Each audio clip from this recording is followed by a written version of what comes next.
Nutekinti vidiniai dokumentai, kaip pranešama, parodė, kaip glaudžiai Izraelis ir JPG bendradarbiauja, kovodami su bendromis raketų ir dronų grėsmėmis. Po to, kai Husi grupuotė 2022 metais užpuolė Abu Dabį, JE, kaip teigiama, pateikė skubų prašymą Izraelio Elbit Systems dėl 6 Hermes 900 stebėjimo dronų, kurių vertė apie $180 milijonų.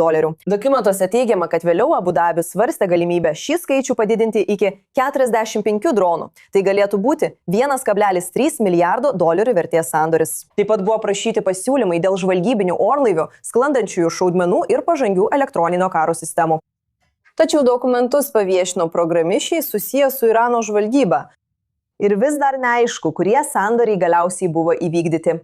Elbit teigia, kad paskelbti duomenys neatspindi tikrosios įmonės veiklos.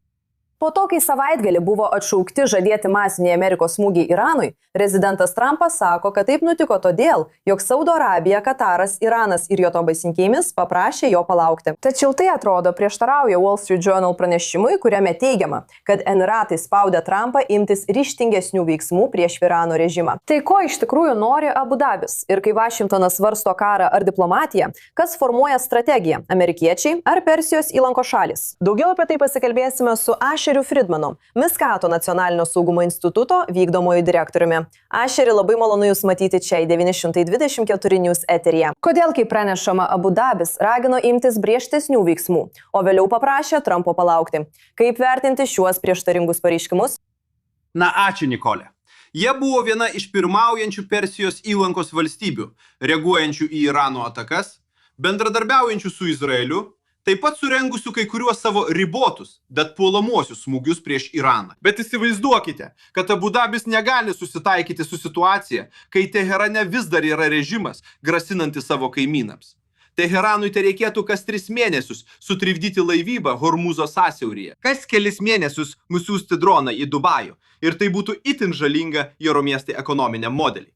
Dabar Jorno miestai bando, vienas iš jų požiūrių, yra žvelgti į vakarus, taigi Indijos, Artimųjų rytų, Europos koridorius. Nauji vamzdynai, kurie apeina sąsiaurius, eina tiesiai į Fudžeirą, apeina Hormūzo sąsiaurį. Tačiau tuo pačiu metu, manau, Jocie galų gale norėtų matyti Teherano režimą, kuris nekelia grėsmės jo Persijos įlankos arabų kaimynams. Tačiau kalbant apie tai, ką matome dabar, ar Vašingtonas vis dar nustato regioninę strategiją, ar Persijos įlankos valstybės vis dažniau ima vadovauti? Nes tai ne pirmas kartas, kai prezidentas sulaukė skambučio iš Saudo Arabijos, raginančio sumažinti įtampą. Ir tada paklauso bei atšaukė smūgius. Kiek įtakos Persijos įlankos šalis šiuo metu turi prezidento kariniams sprendimams?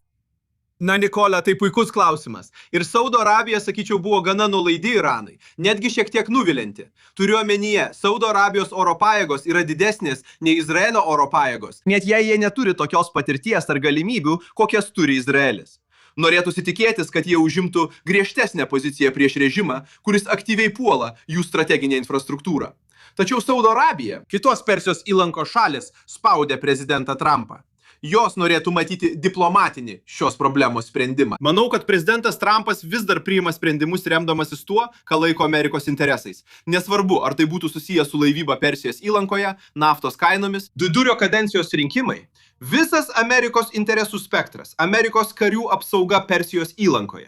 Manau, kad būtent prezidentas Trumpas diktuoja darbotvarkę, tačiau dažnai naudinga, pravartu šios prašymus priskirti Amerikos partneriams regione. Jūs rašote, kad Saudo Arabija per visą šį karą laikėsi beveik tokios pačios pozicijos Irano atžvilgiu. Bet jei Jungtiniai Arabų Emiratai dabar labiau palaiko Saudo Arabiją, galbūt matome vieningesnę Persijos įlankos šalių poziciją, kai kalbama apie atsaką į Irano keliamą grėsmę.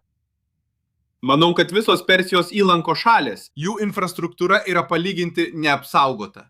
Ji nėra sustiprinta. Jų miestai nėra apsaugoti taip, kaip pavyzdžiui čia Izraelyje, kur esame įpratę prie civilinės gynybos, kuri suteikia mums atsparumą ir gebėjimą atlaikyti atakas. Manau, tai yra faktas. Manau, kad artimiausiais metais tai keisis. Tačiau manau, kad šiuo metu Persijos įlankos šalyse yra susirūpinimas dėl to, kokią žalą ar nuostolių Iranas galėtų padaryti, jei situacija tikrai paaštrėtų.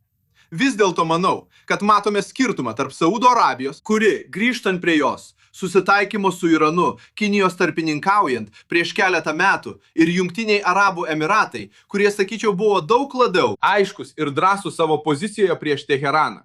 Manau, kad matome skirtingus požiūrius tarp Persijos įlankos valstybių, bet galiausiai visos jos norėtų matyti diplomatinį sprendimą, o ne eskalaciją, kuri šiuo metu iš tikrųjų galėtų pakenkti jų gyvybiškai svarbiai ekonominiai infrastruktūrai. Gerai, Ešeris Slydmanai, malonu, kad buvote su mumis į 24 News eteryje ir pasidalijote savo požiūriu apie dabartinę Persijos įlankos valstybių poziciją. Dėkojame. Ačiū, labai ačiū.